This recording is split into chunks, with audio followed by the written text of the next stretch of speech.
वक्रतुंड महाकाय सूर्यकोटि समप्रभ निर्विघ्नं कुरु मे देव सर्वकार्येषु सर्वदा।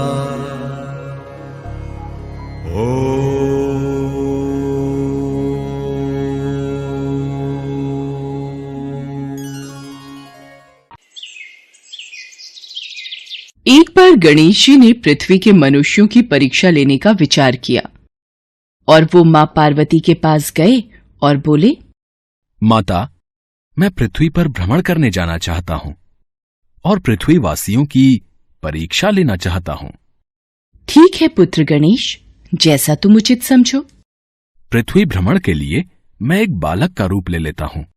बाल गणेश को तो लीला धरनी थी, इसलिए उन्होंने एक बालक का रूप बना लिया और अपने एक हाथ में चम्मच में दूध ले लिया और दूसरे हाथ में एक चुटकी चावल ले लिए और गली गली घूमने लगे। वो साथ ही साथ आवाज लगाते चले जा रहे थे। मेरे पास ये दूध और चावल है, क्या कोई मेरे लिए इस सामग्री की खीर बना देगा? कोई भी बाल गणेश पर ध्यान नहीं दे रहा था, बल्कि लोग उन पर हंस रहे थे। अरे कोई नासमझ बालक दिखाई पड़ता है। हाँ भैया, तभी तो ये चम्मच में दूध और चुटकी चावल लिए घूम रहा है। भला इसकी खीर कैसे बनेगी? गणेश बाल रूप में लगातार एक गांव के बाद दूसरे गांव में इसी तरह चक्कर लगाते हुए पुकारते जा रहे थे, पर कोई खीर बनाने के लिए तैयार नहीं था। सुबह से शाम हो गई, गणेश जी लगातार घूमते रहे। अरे, मेरी खीर तो कोई भी बनाने को तैयार नहीं, अब क्या करूं? तभी वहां एक बुढ़िया अपनी झोपड़ी के बाहर बैठी हुई थी। गणेश जी वहां से पुकारते हुए निकले, कोई मेरी खीर बना दे, कोई तो मेरी खीर बना दे, मेरे पास ये दूध और चावल हैं। बुढ़िया बहुत कोमल हृदय वाली स्त्री थी। उसने गणेश जी से कहा, बेटा ला, इधर ला खीर का सामान, मैं तेरी खीर बना देती हूँ। माई, अपने घर में से दूध और चावल लेने के लिए बर्तन ले आओ। ठीक है बेटा, रुक, मैं अभी बर्तन लेकर आई। बुढ़िया एक कटोरी लेकर जब झोपड़ी के बाहर आई तो गणेश जी ने कहा, माई ये बर्तन छोटा है, अपने घर का सबसे बड़ा बर्तन लेके आओ। बेटा, बड़ा बर्तन क्या करेगा, जरा से तो दूध और चावल है। अच्छा रुक, लाती हूँ। बुढ़िया को थोड़ी झुंझलाहट हुई, पर उसने कहा, चलो बच्चे का मन रख लेती हूँ, और अंदर जाकर वो अपने घर का सबसे बड़ा पतीला लेकर बाहर आई। गणेश जी ने चम्मच से दूध पतीली में उड़ेलना शुरू किया। तब बुढ़िया के आश्चर्य की सीमा न रही। ये क्या चमत्कार है प्रभु, कुछ समझ नहीं आ रहा। बुढ़िया ने जब देखा दूध से पूरा पतीला भर गया है, एक के बाद एक वो सारे बर्तन झोपड़ी से बाहर लाती गई और उसमें गणेश जी दूध भरते चले गए। इस तरह से घर के सारे बर्तन दूध से लबालब भर गए। इसके पश्चात गणेश जी बुढ़िया से बोले, माई, मैं स्नान करके आता हूँ, तब तक तुम खीर बना लो, मैं वापस आकर खाऊंगा। बेटा, इतना सारा दूध और ढेर सारे चावल, भला मैं इतनी सारी खीर का क्या करूंगी? माई, आज तुम सारे गांव को दावत दे दो, मैं चाहता हूँ तुम्हारे हाथ की खीर का स्वाद पूरा गांव चखे। ठीक है बेटा, मैं गांव वालों को न्योता दे देती हूँ। बुढ़िया ने बड़े प्यार से मन लगाकर खीर बनाई। खीर की भीनी भीनी मीठी मीठी खुशबू चारों दिशाओं में फैल गई। खीर बनाने के बाद वो हर घर में जाकर खीर खाने का न्योता देने लगी। आज मेरे घर खीर का प्रसाद बनेगा, आप सब चखने जरूर आना। अम्मा, तुम इतने लोगों को खीर कैसे खिलाओगी, कुछ समझ में नहीं आ रहा। ठीक है अम्मा, हम आ जाएंगे। लोग बुढ़िया पर हंस रहे थे। बुढ़िया के घर में खाने को दाना नहीं और ये सारे गांव को खीर खिलाने की दावत दे रही है। चलो चलकर देखते हैं भाई, कौन सी खीर बुढ़िया माई खिलाने वाली है। चलो चलो। धीरे धीरे लोगों की भीड़ बढ़ने लगी। लोग खीर की खुशबू से खींचे चले आ रहे थे। सारा गांव बुढ़िया के घर में इकट्ठा हो गया। जब बुढ़िया की बहू सुमन को दावत की बात मालूम हुई तब वो बुढ़िया के पास वापस आने से पहले ही वहां पहुंच गई। उसने खीर से भरे पतीलों को जब देखा तो उसके मुंह में पानी आ गया। ये माँ जी ने इतनी सारी खीर आखिर बनाई कैसे? पर अभी तो खीर की खुशबू इतनी अच्छी लग रही है कि कुछ और सोचने की जगह मन कर रहा है बस जल्दी से इस खीर को खा लूं। बहुत जोरों की भूख भी लगी है। खीर को देखकर सुमन के मुंह में पानी भर आया।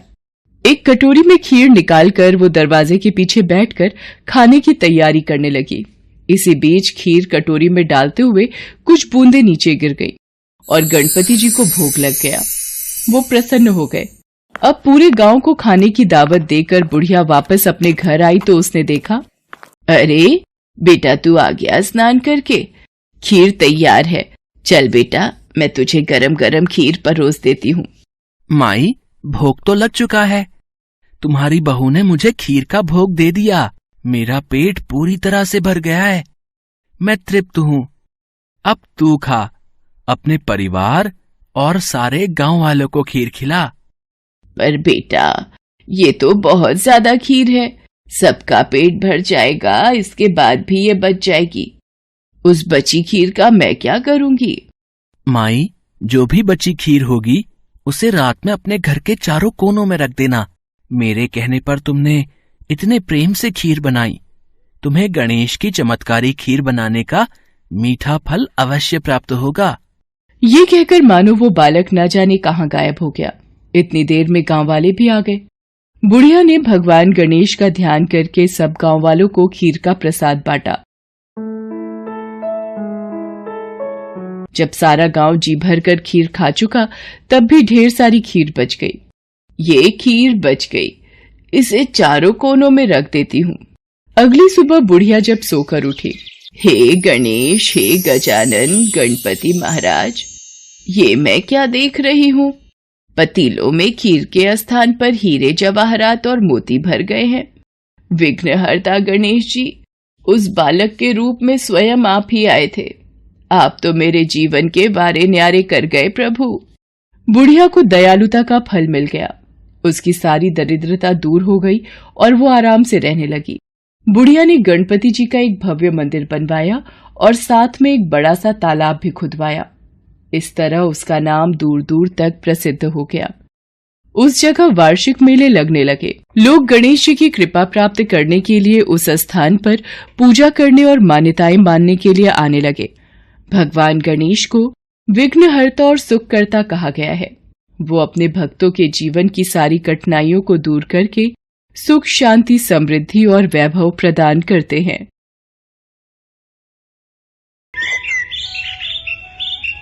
गणेश चतुर्थी उत्सव की तैयारियां धूमधाम से चल रही थी। हर साल की तरह बप्पा के जन्म दिवस को धूमधाम से मनाया जा रहा था। ढोल, नगाड़े, भजन कीर्तन के बीच गणेशा के स्वागत की तैयारियां हो रही थी। भगवान गणेश कैलाश पर्वत से सारा नजारा देख रहे थे। वे माँ पार्वती और भगवान शिव से बोले, माताश्री, पिताश्री, पृथ्वी लोक पर मेरे जन्म दिवस की तैयारियां कितनी धूमधाम से चल रही हैं। धरतीवासी मेरे जन्मदिन को बहुत ही धूमधाम से मनाते हैं। मेरा मन कह रहा है इस बार मैं आप सबके साथ पृथ्वी लोक पर जाऊं। ये तो बहुत अच्छा विचार है पुत्र गणेश। भगवान गणेश धरती लोक पर जाने के लिए बहुत ही सुंदर हीरे जवाहरात से सजी हुई पोशाक पहन लेते हैं। उसके बाद भगवान शिव, माँ पार्वती और कार्तिकेय तीनों गणेश जी के साथ उनका जन्मदिन मनाने पृथ्वी लोक पर पहुंचते हैं। धरती लोक का नजारा देखकर गणेश जी बहुत खुश थे। सब जगह गणपति बप्पा मोरया नाम से गणेश जी के नाम का भजन कीर्तन हो रहा था। उनके जन्मदिन की तैयारियां चल रही थी। तभी एक व्यक्ति की नजर शिव परिवार पर पड़ती है। देवा, ओ देवा, वो देखो शिव परिवार की झांकी। ये बालक तो वास्तव में गणेश जी जैसा दिखाई दे रहा है। लगता है इस बालक को मोदक का प्रसाद खाना है। रुको बेटा, मैं अभी पंडाल में से प्रसाद लेकर आती हूँ। देखा माताश्री, पिताश्री, मेरे जन्मदिन पर मेरे स्वागत की कितनी तैयारियां होती हैं। अब हम सब भरपेट मोदक खाएंगे। ये लो बेटा, मोदक खाओ। ये भगवान शंकर आपके लिए, ये माँ पार्वती और ये भगवान कार्तिकेय। सचमुच आप सब सह परिवार सचमुच का शिव परिवार लग रहे हैं। मोदक बहुत ही स्वादिष्ट है माता। इतना कहते ही शिव परिवार वहाँ से अंतर्ध्यान हो गया। महिला चौंक गई और उसकी आंखों में आंसू आ गए। जो व्यक्ति कुछ देर पहले शिव परिवार को झांकी समझ रहे थे वो दुखी हो गए। हमने सचमुच के शिव परिवार को पहचाना नहीं, हमसे बड़ी भूल हो गई। भगवान कब किस रूप में आ जाते हैं पता ही नहीं चलता।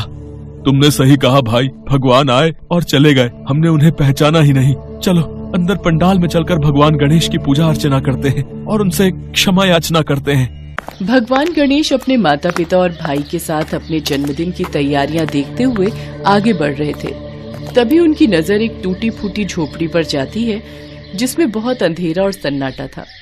माताश्री, पिताश्री, इस झोपड़ी में अंधेरा क्यों है? क्या यहाँ पर कोई नहीं रहता? पुत्र, ये तो झोपड़ी के समीप जाने पर ही पता चलेगा। गणेश जी सबके साथ झोपड़ी के समीप पहुँचते हैं। झोपड़ी में एक गरीब परिवार रहता था जिसमें बीमार बूढ़ी माँ, पति पत्नी और 2 बच्चे थे जो भूख से बिलख रहे थे।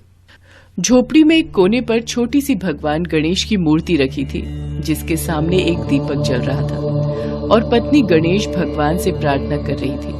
कमला, भगवान गणेश की पूजा करने से क्या होगा? वो हमारी सुनते ही कहाँ है। कितने दिनों से कोई काम नहीं मिला, माँ की दवाई लानी है, घर में खाने को कुछ भी नहीं है। मैं सचमुच बहुत लाचार हो गया हूँ, कोई काम देने को राजी ही नहीं होता। मुझे तो लगता है हम गरीबी में ही दिन काट कर इस दुनिया से चले जाएंगे। ऐसा न कहो जी, गणेश चतुर्थी के पावन अवसर पर भगवान गणेश की पूजा अर्चना से हमारे सारे दुख दूर हो जाएंगे। गणेशा, आपके जन्म दिवस पर मैं आपको बस खिचड़ी ही भोग लगा रही हूँ। घर में खाने को कुछ भी नहीं है, बस यही थोड़े से चावल और दाल रखी थी। ये भोग स्वीकार करो प्रभु। भगवान गणेश ये सब देख रहे थे। वो शिव जी और पार्वती जी से बोले, माताश्री, पिताश्री, आज मैं इन सब के साथ मिलकर अपना जन्मदिन मनाऊंगा। बहुत उत्तम विचार है पुत्र गणेश। घर में कोई है? गणेश आए हैं, हमारा स्वागत नहीं करोगे? ये तो शिव परिवार की झांकी दिखाई देती है। आज गणेश चतुर्थी का उत्सव है, इन्हें भीतर बुला लेती हूँ। हाँ हाँ, आप सब अंदर आ जाइए। मुझे तो अपना जन्मदिन मनाना है, केक काटना है, पूरी पकवान, मोदक, मिठाइयाँ भी खानी है। इसलिए तो मैं सह परिवार आप सबके साथ अपना जन्मदिन मनाने आया हूँ। पर मेरे घर पर तो खिचड़ी के सिवा खाने को कुछ भी नहीं है और आज आप मेरे घर भगवान रूप में आए हैं। मैं आपकी इच्छा कैसे पूरी करूँगी? हे भगवान गणेश, मेरी मदद कीजिए। अब गणेश को याद किया है तो मुझे कुछ करना ही होगा। खिचड़ी को 5 भागों में बांट दो। कमला को कुछ भी समझ नहीं आ रहा था कि ये सब क्या हो रहा है। वो तो शिव परिवार को एक झांकी का रूप समझ रही थी। कमला ने खिचड़ी को 5 भागों में बांट दिया। भगवान गणेश ने खिचड़ी का पहला भाग बहुत ही स्वादिष्ट और सुंदर केक में बदल दिया। दूसरा भाग मोदक मिष्ठान में बदल गया। तीसरा भाग पूरी पकवान में बदल गया।